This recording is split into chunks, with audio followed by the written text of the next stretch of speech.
ان میں حضرت یوشع، داؤد، سلیمان، حضرت زکریا اور یحییٰ وغیرہ، یہ سارے وہ انبیاء ہیں جو حضرت موسیٰ کے بعد بنی اسرائیل میں سے ہی تشریف لائے۔ تو اس لفظ سے وَقَفَّيْنَا مِن بَعْدِهِ بِالرُّسُلِ کہ ہم نے حضرت موسیٰ علیہ السلام کے بعد پے در پہ نبی بھیجے، وَآتَيْنَا عِیسیٰ ابْنَ مَرْیَمَ، یہاں تک کہ جو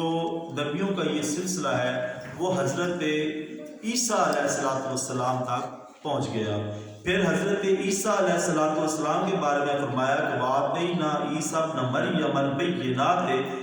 وَأَیَّدْنَاهُ بِالرُّوحِ الْقُدُسِ کہ ہم نے حضرت عیسیٰ علیہ السلام کو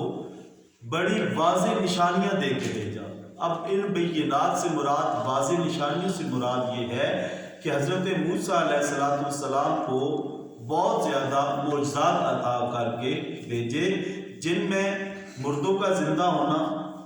آپ مردوں کو زندہ کر دیتے تھے، آپ کوڑی جو کہ لا علاج مرض سمجھا جاتا تھا اس کوڑی کے مریض کو ٹھیک کر دیتے۔ تو اس طرح جو آپ کی مجلس میں آتے، جو کچھ وہ کھا کے آتے آپ وہ بھی بتا دیتے تھے، اور جو کچھ وہ گھروں میں چھوڑ کے آتے تھے تو حضرت عیسیٰ علیہ السلام وہ ساری چیزیں بتا دیتے تھے۔ تو یہاں بنی اسرائیل کو بتایا یہ جا رہا ہے کہ یہاں تک کہ یہ نبوت کا سلسلہ چلتا چلتا حضرت عیسیٰ بن مریم تک آ گیا، اور پھر حضرت عیسیٰ بن مریم جو ہے وہ اللہ کی واضح نشانیوں کے ساتھ آئے، اور پھر فرمایا وَأَیَّدْنَاهُ بِالرُّوحِ الْقُدُسِ، اور پھر روح قدس کے ساتھ یعنی جبرائیل کے ساتھ حضرت عیسیٰ علیہ السلام کی اللہ تبارک و تعالیٰ نے تائید کی، آپ کی مدد کی۔ اب یہ مدد کس طرح ہے کہ پہلے اللہ کریم نے حضرت عیسیٰ علیہ السلام کی جو والدہ تھی سیدہ مریم، ان کے پاس جبریل امین کو بھیجا، اور انہوں نے ایک پھونک ماری جس کی وجہ سے وہ بغیر باپ کے ان کا حمل ہوا اور حضرت عیسیٰ علیہ السلام پیدا ہوئے۔ پھر جبریل کی مدد سے جب تہمت حضرت عیسیٰ علیہ السلام پہ لگائی گئی تو اس تہمت کا جواب بھی پنگوڑے کے اندر حضرت عیسیٰ علیہ السلام نے دیا، وہ بھی جبریل امین کی مدد سے تھا۔ اور پھر جب وہ وقت آ گیا کہ جب اس نبی کو ظلماً سولی پہ چڑھایا جا رہا تھا تو اللہ کریم نے حکم دیا کہ حضرت عیسیٰ علیہ السلام کو اسی طرح زندہ آسمانوں پہ اٹھا لیا جائے۔ تو پھر حضرت ابراہیم، حضرت جبرائیل کے ذریعے اللہ تبارک و تعالیٰ نے حضرت عیسیٰ علیہ السلام کو آسمان پہ اٹھا لیا۔ اس وجہ سے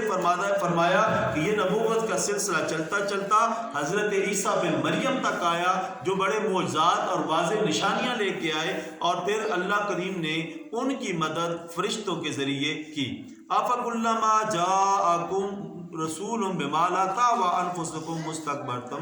اب ان کا ایک مزاج تھا، ان کے اس مزاج کے مطابق ان کے اس مزاج کو بیان کیا جا رہا ہے کہ جو بھی نبی، اب فرما رہا ہے کہ اللہ فرماتا ہے کہ جو بھی نبی تمہارے پاس آتا ہے اور جو بھی تمہارے خواہش سے ہٹ کے آتا ہے،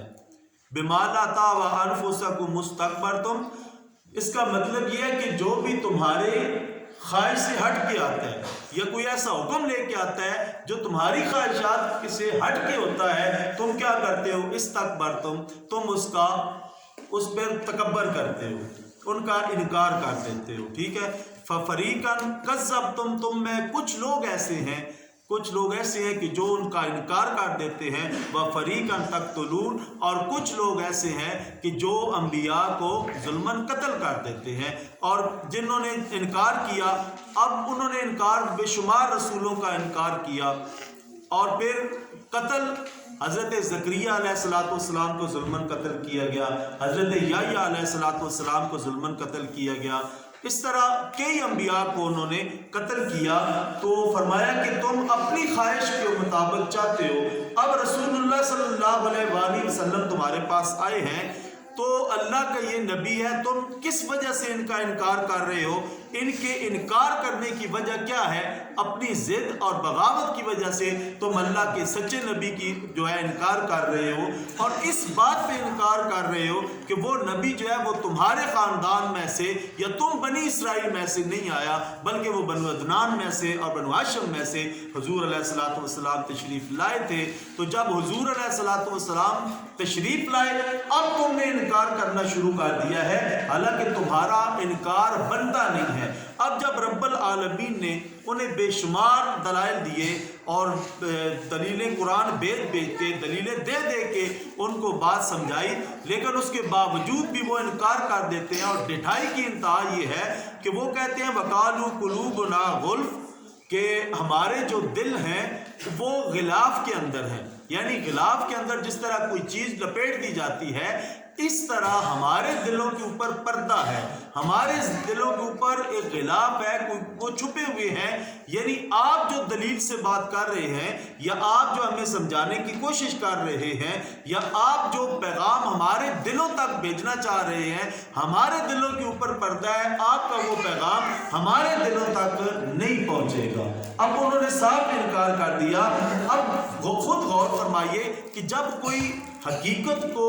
تسلیم کرنے سے انکار کر دیتا ہے، جب کوئی بندہ خدا کے پیغام کا انکار کر دیتا ہے، اور جب کوئی بندہ اللہ کے ایک سچے فرمان کی مخالفت کرنا شروع کر دیتا ہے، تو سمجھ لینا چاہیے کہ اس کا دل جو ہے وہ مردہ ہو چکا ہے۔ اب دل مردہ کس طرح ہو گیا کہ اس میں حق بات جو ہے وہ اثر نہیں کر رہی۔ تو اس لیے اب میں بڑی شارٹ سی مثال کے ذریعے آپ کو سمجھاتا ہوں کہ حضور علیہ الصلوۃ والسلام، اب مثال کے طور پر ہم اپنے گھروں کا جائزہ لیتے ہیں، ہمارے گھروں کے اندر قرآن پاک پڑھے ہوئے ہیں جو ہم کبھی کھولتے ہی نہیں ہیں، ہم گھروں میں پڑھے ہوئے قرآن پاک کو نہیں پڑھتے۔ آپ ابھی جا کے دیکھیں اس زہری نسخے کے اوپر بھی مٹی اور گرد و غبار بھی جمی ہوگی، بلکہ اٹا ہوا ہوگا۔ تو یہ جو زہری قرآن کے اوپر گرد و غبار ہمارے گھروں میں جم چکا ہے، یہ ظاہر کرتا ہے اس استعارے سے کہ جس طرح ظاہری طور پر ہمارے گھروں میں پڑھے ہوئے قرآن نہ پڑھے جانے کی وجہ سے گرد و غبار بیٹھے ہوئے ہیں، اسی طرح ہمارے دل بھی قرآن نہ پڑھنے کی وجہ سے، کیونکہ اللہ کا پیغام ہمارے دلوں میں اترتا نہیں ہے، اللہ کا پیغام ہمارے اندر جاتا نہیں ہے، کوئی نیکی کوئی بھلائی کا کام ہم کرتے نہیں ہیں، کوئی خیر اور بھلائی کا کام ہم کرتے نہیں ہیں، تو ہمارا دل جو ہے، دل جو نرم ہوتے کب ہے؟ جب کوئی خیر کا کام کیا جائے، جب قرآن پڑھا جائے تب دل روشن ہوتے ہیں، اللہ کا نام لیا جائے، اللہ کا ذکر کیا جائے تب دل روشن ہوتے ہیں۔ تو گویا جس طرح زہری ہمارے گھروں کے اندر قرآن پاک کے اوپر گرد و غبار جمی ہوئی ہے، اسی طرح ہمارے دلوں کے اوپر بھی قرآن نہ پڑھنے کی وجہ سے سیاہی آ گئی ہے۔ اور اس پہ حضور علیہ الصلوۃ والسلام کی ایک حدیث پاک ہے، آپ صلی اللہ علیہ وآلہ وسلم نے ارشاد فرمایا کہ اے لوگوں، جب کوئی بندہ گناہ کرتا ہے اس کے دل پر ایک باریک سرخ نقطہ ایک سیاہ نقطہ لگا دیا جاتا ہے، لیکن اگر اس کو خیال آ جاتا ہے وہ پلٹ کے دوبارہ توبہ کر لیتا ہے، استغفار کر لیتا ہے، وہ بندہ دوبارہ پلٹ کے استغفار کر لیتا ہے، توبہ کر لیتا ہے، تو اللہ کریم اس سیاہ نقطے کو صاف کر دیتا ہے۔ لیکن اگر وہ دوبارہ پھر گناہ کر دیتا ہے، پھر ایک اور نقطہ لگ جاتا ہے، یہاں تک کہ ایک ایسا وقت آ جاتا ہے کہ اس کی بدکاریوں، اس کی سیاکاریوں، اس کے گناہوں، اللہ کی نافرمانی، اللہ کی حدود سے بغاوت کی وجہ سے اور اللہ کے نازل کیے ہوئے احکامات کی خلاف ورزی کی وجہ سے اس کا دل پورے کا پورا سیاہ ہو جاتا ہے۔ تو اس لیے حضور علیہ الصلوۃ والسلام نے ارشاد فرمایا کہ وَقَالُوا قُلُوبُنَا غُلْفٌ، ان لوگوں نے کہا کہ ہمارے دل جو ہیں وہ غلافوں کے اندر لپٹے ہوئے ہیں، آپ کی باتیں ہمارے دلوں میں نہیں اتر رہی۔ یہی حال آج ہمارا ہے، ہمارے دل بھی سیاہ ہو چکے ہیں گناہوں کی وجہ سے۔ اگر ہم چاہتے ہیں کہ ہمارے دلوں میں پھر ایمان کا نور بیدار ہو تو پھر ہمیں قرآن کے ساتھ جڑنا ہوگا۔ جب قرآن کے ساتھ جڑ جائیں گے، اللہ کے ذکر اور رسول اللہ صلی اللہ علیہ وآلہ وسلم کے فرمان کے ساتھ جڑ جائیں گے، پھر ہمارے دل پھر روشن ہو جائیں گے، ہمارے سینے پھر منور ہو جائیں گے۔ اب وہ کہتے ہیں کہ وہ ہمارے دل چھپے ہوئے ہیں، اس وجہ سے آپ کا پیغام جو ہے وہ ہمارے دلوں تک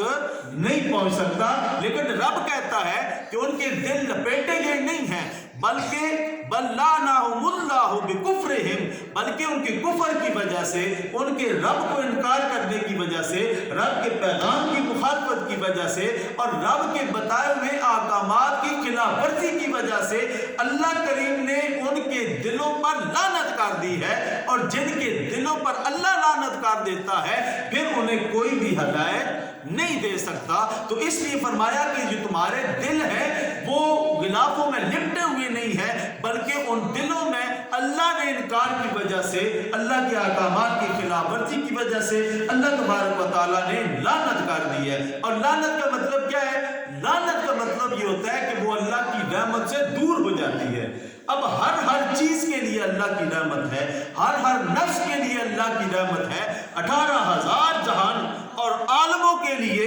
بلکہ جتنے بھی عالم ہیں سب کے لیے اللہ کی رحمت موجود ہوتی ہے. لیکن جو اللہ کی ہدایت کو اپنے سینے میں نہیں اتارتا اور اللہ کے فرمان کو اپنے دل میں جگہ نہیں دیتا تو رب فرماتا ہے میں اسے اپنی رحمت سے دور کر دیتا ہوں. تو اس لیے رب نے فرمایا کہ تمہارے دل غلافوں میں جو لپٹے ہوئے ہیں یہ کفر کی وجہ سے ہے، اور کفر کی وجہ سے اللہ کریم نے تمہیں اپنی رحمت سے دور کر دیا ہے. فَقَلِيلًا مَا يُؤْمِنُونَ، اور تم میں سے بہت تھوڑے سے لوگ ایسے ہیں. اب دیکھیے نا، ہم بالکل تھوڑے سے اس گاؤں میں سے آئے ہیں تو بہت تھوڑے سے لوگ ایسے ہیں فَقَلِيلًا مَا يُؤْمِنُونَ جو اللہ تعالیٰ کے پیغام پر ایمان لانے والے ہیں. وَلَمَّا جَاءَهُمْ كِتَابٌ مِّنْ عِندِ اللَّهِ مُصَدِّقٌ لِّمَا مَعَهُمْ وَكَانُوا مِن قَبْلُ يَسْتَفْتِحُونَ عَلَى الَّذِينَ كَفَرُوا. اب یہاں پہ بڑی توجہ چیز ہے. فرمایا وَلَمَّا جَاءَهُمْ كِتَابٌ مِّنْ عِندِ اللَّهِ کہ جب ان کے پاس اللہ کی طرف سے کوئی کتاب آئی، مطلب قرآن مجید آیا. ہیلو، یا تم پڑھا رہا ہے یا میں پڑھا؟